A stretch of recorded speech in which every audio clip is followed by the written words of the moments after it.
আসসালামু আলাইকুম। আশা করছি আপনারা সকলে ভালো আছেন এবং যে যেখানে আছেন সুস্থ আছেন। সবাইকে আতশী কিচেনে স্বাগতম জানিয়ে শুরু করছি আজকের রেসিপি থাই বিফ সিজলিং। এই রেসিপিটি আমরা অনেক টাকা খরচ করে রেস্টুরেন্টে গিয়ে কিনে খাই, কিন্তু খুব অল্প কিছু উপকরণে আর একদম সহজভাবেই ঘরেই তৈরি করে নেওয়া যায় এই রেসিপিটি। আর এটা প্লেন রাইস অথবা ফ্রাইড রাইসের সাথে খেতে খুবই মজা হয়। আশা করছি আপনারা একবার হলেও বাসায় ট্রাই করবেন, ট্রাই করে অবশ্যই আমাকে জানাবেন। থাই বিফ সিজলিংয়ের জন্য যেটা লাগছে প্রথম সেটা হচ্ছে বিফ, আর বিফগুলোকে এভাবে লম্বাটে করে কেটে নিয়ে এখানে আমি 1 চা চামচ মরিচের গুঁড়ো আরও দিয়েছি, 1 চা চামচ আদা বাটা আরও দিয়েছি, 1 চা চামচ রসুন বাটা দিয়ে দিলাম, 1/2 চা চামচ লবণ। এবার ভালোভাবে এটাকে মাখিয়ে রেখে দিচ্ছি। তারপর আমি এখানে আরও দিয়ে দিলাম 2 চা চামচের মতো সয়া সস, আরও দিয়ে দিচ্ছি 1 চা চামচ সিরকা দেওয়ার কারণে মাংসটা খুব ভালোভাবে সিদ্ধ হয়ে যাবে। এবার আমি এটাকে ভালোভাবে মাখিয়ে রেস্টে রেখে দিচ্ছি আধা ঘন্টার জন্য। তারপরে আগে থেকে আমি একটা সস তৈরি করে রাখছি। এখানে আমি 4 চা চামচের মতো চিলি সস আরও দিয়েছি, 1 চা চামচ সয়া সস দিয়েছি, আরও এখানে চিলি ফ্লেক্স দিয়ে ভালোভাবে মিশিয়ে রেখে দিচ্ছি। এটা আমার পরে লাগবে। তারপর আমি প্যানে তেল দিয়ে দিচ্ছি সামান্য পরিমাণের, আরও দিয়ে দিচ্ছি রসুনের কুচি, আরও দিয়ে দিলাম আদার কুচি, দিয়ে একটু ভালোভাবে নেড়েচেড়ে নিয়ে আগে থেকে যে রেস্টে রেখে দিয়েছিলাম বিফটা, সেই বিফটা আমি দিয়ে দিচ্ছি প্যানের মধ্যে। আমি বিফগুলোকে খুব ভালোভাবে নেড়েচেড়ে মিশিয়ে নিয়ে সেদ্ধ করে নেব।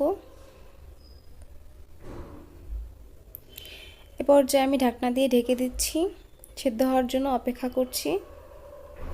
যখন এরকম পানি শুকিয়ে এসে গেছে তখন আমার মনে হয়েছে যে বিফটা আর একটু সেদ্ধ হওয়া উচিত।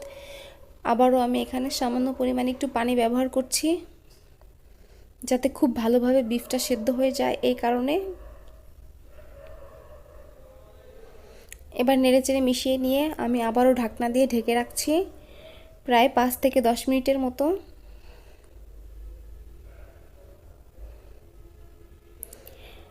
এবার আমি ঢাকনাটা সরিয়ে দেখছি বেশ অনেকটাই পানি উঠে এসেছে, আর এই পানি দিয়েই বিফটা খুব ভালোভাবে সিদ্ধ হয়ে যাবে।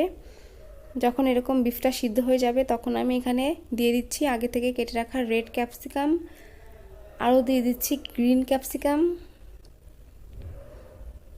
আরও দিয়ে দিচ্ছি গাজর কুচি, আরও দিয়ে দিলাম পেঁয়াজ আমি কেটে রেখেছিলাম যেগুলোকে পাপড়ি করে, সেগুলোও দিয়ে দিচ্ছি, আরও দিয়েছি টমেটো কুচি, আরও দিয়ে দিচ্ছি কিছু গ্রিন ক্যাপসিকাম যেগুলোকে আমি লম্বাটে করে কেটে রেখেছিলাম যাতে দেখতে সুন্দর লাগে, আর অনেকটাই কালারফুল হয়েছিল যেহেতু আমি অনেকগুলো সবজি ব্যবহার করছি। এবার এখানে 1/2 চা চামচ গোলমরিচের গুঁড়ো দিয়ে ভালোভাবে নেড়েচেড়ে মিশিয়ে নিচ্ছি। তারপর আমি এখানে দিয়ে দিচ্ছি সস, যেই সসটি আমি আগে থেকেই তৈরি করে রেখেছিলাম সেই সসটি দিয়ে ভালোভাবে নেড়েচেড়ে মিশিয়ে নিচ্ছি। যখন সবজির কালারটা এরকম হয়ে আসবে তখনই আমি এখানে দিয়ে দিচ্ছি আগে থেকে গুলিয়ে রাখা কর্নফ্লাওয়ার। এখানে আমি 1 চা চামচ কর্নফ্লাওয়ার পানি দিয়ে গুলিয়ে রেখেছিলাম, সেটাই দিয়ে দিলাম। কর্নফ্লাওয়ার দেওয়ার পরে এরকম টেক্সচার চলে আসবে তখনই আমি এখানে দিয়ে দিচ্ছি মিষ্টি স্বাদের জন্য সামান্য পরিমাণের চিনি। এবার ভালোভাবে নেড়েচেড়ে মিশিয়ে নিচ্ছি, আর এখানে আমি এখন বাটার দিয়ে দিচ্ছি। অবশ্যই থাই বিফ সিজলিংয়ের মধ্যে বাটার দেওয়ার চেষ্টা করবেন, তাহলে খুবই মজা হয় খেতে, আর একটা বাটারি স্মেল আসে। সবাই আমার চ্যানেলটি সাবস্ক্রাইব করবেন এবং পাশে থাকবেন।